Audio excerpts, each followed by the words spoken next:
What is up, guys? Welcome back to another video, and today we're reviewing Crown Jewels in Perth, Australia in 2025. Jumping into the first match, it was Roman Reigns versus Bronson Reed in an Australian street fight. This match had so many weapons: stop sign, chair, steel steps, a cricket bat, kendo sticks. They went in the arena, or in the crowd. They just went crazy until Roman went for a spear. He was looking to spear Bronson through the barricade, but while he was making his way down, Braun Breaker out of nowhere spears him, and they both put him through the announce table. Then the Usos come out, hit Braun with a 1D, goes to hit them with a double Uso splash. Bronson throws Jimmy off the turnbuckle, lets Braun get up. He takes out Jay. Then Roman and Bronson are trying to put each other through the table that's set up in the corner.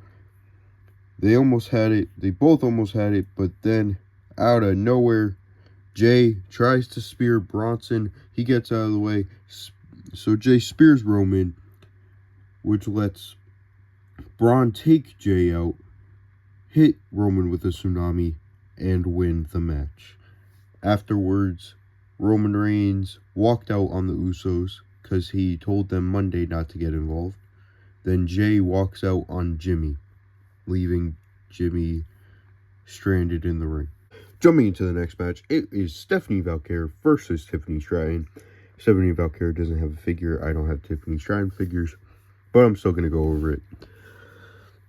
This match was pretty generic. It was a really good match. They hit all of their moves almost repeatedly, but it was very generic. Like Tiffany Stratton did the springboard moonsault into the corner a few times. Stephanie Valkyrie did, I forgot what she called it, but she did a move. It was like kind of like her finisher, but it wasn't. And then she did the devil's kiss a few times. She did the corkscrew, which is one of her finishers, or attempted the corkscrew. Tiffany Stratton moved out of the way. A lot of it was also in the corners. Like Tiffany Stratton was was in the corner, sitting in the corner, and Stephanie Valkyrie was kicking her face in. There was a lot of athletic stuff. Tiffany Stratton did the cartwheel where she picks up the person and hits an Alabama slam. It was just very chaotic, and in the end, Stephanie Valkyrie won by hitting the corkscrew moonsault, becoming the second ever Women's Crown Jewel champion. Jumping to the next match, it was AJ Styles versus John Cena. But before they started the match, they did John Cena's introduction. They already did AJ Styles' introduction during AJ's entrance, but Cena wanted to give Alicia Taylor a note and had AJ Styles get introduced with that letter. And it was such a great thing. I'm gonna, in edit, I'm gonna cut to it right now, probably. And during the match, it was crazy. It was definitely what people are calling a love letter to wrestling. There were so many moves hit. AJ Styles hit Cena with a Scorpion Death Drop. Cena had hit him with a Hangman DDT. An RKO. Went to hit him with the punt kick, but he got out of the way. Cena's the first move that Cena hit that was someone else's was the skull crushing finale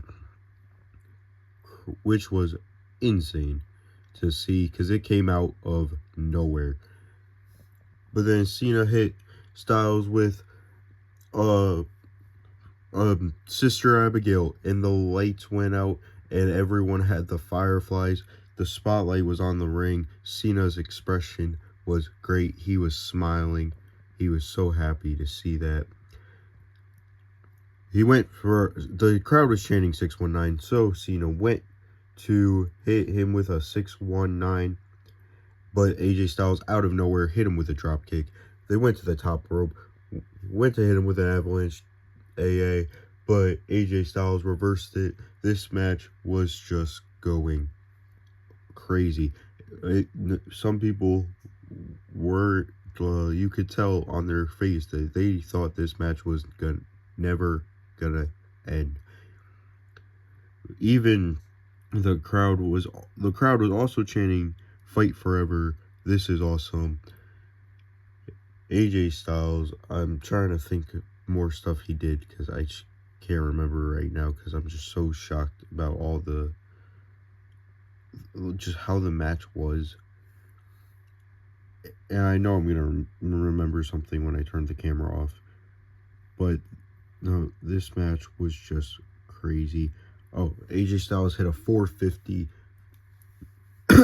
which is vintage AJ Styles, like a springboard 450 as well. He hit a phenomenal forearm, and they just kept kicking out of everything until Cena finally hit AJ with a tombstone, went to pin him like The Undertaker, but instead hit him with an AA, and he beat AJ Styles. They hugged, they raised each other's hands, and this will be the last time you see this match. Next year, midway through 2026, it'll also be the last time you see AJ Styles as a wrestler. Jumping into a generic match again, no offense to the woman, they put on such good matches, but it was also a little generic. This was just a generic tag match. They tried to do this good storytelling, which it worked. It was pretty good storytelling, but at the same time, it was just a generic match. There was a lot of flippy moments, like, because you had Io and Kyrie in there, so they were going crazy. Rhea hit a razor's edge. Asuka kept Io in the match for a long time. They were making sure Asuka didn't tag Rhea, and it worked for a while, till obviously she got tagged. And I think the match was good. Kyrie had Io in like a submission right here, but in the end, which again, it was pretty chaotic, I'll give them that. In the end, Io Sky was able to hit a over the moonsault for the win. She pinned Kyrie Sane. Kyrie, before this, also got hit with a riptide.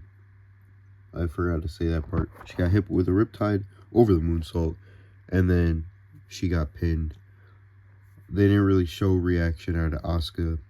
They just moved on. Jumping into the main event, it was the Men's Crown Jewels Championship between Seth freaking Rollins versus the American Nightmare, Cody Rhodes.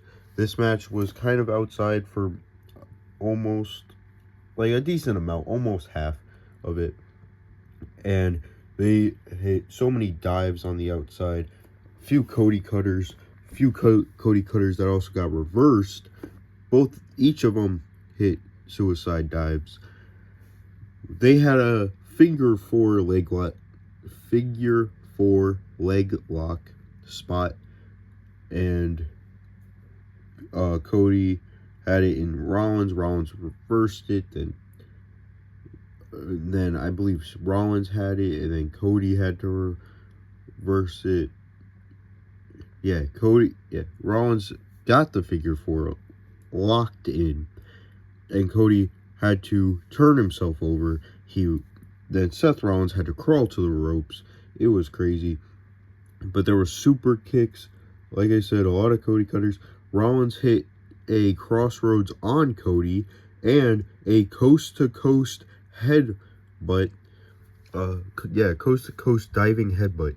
So Cody had his legs here. His head was like here. Rollins jumped and hit the diving headbutt. It looked like it hurt because it also looked like their heads connected. I believe they actually did. So that, ooh, like I heard something when their heads collided. There was also like this really cool, they both like did like kind of like a suplex Spanish fly almost.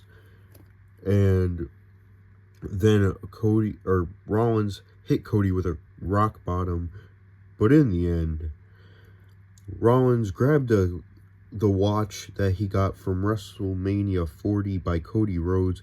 The ref got like hit a little, so he was just down on one knee.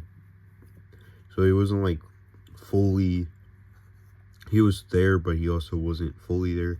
So Rollins hit Cody with the watch, hit him with the curb stomp, and won the 2025 Men's Crown Jewel Championship. So both Crown Jewel champions are also on Raw. Nothing happened. Nothing like big happened, but it was much better than WrestlePalooza. Rollins won by himself. He had no help. No one came back. No one debuted. No one did anything. And yeah, that's going to be today's video. Hope you guys enjoyed. Peace.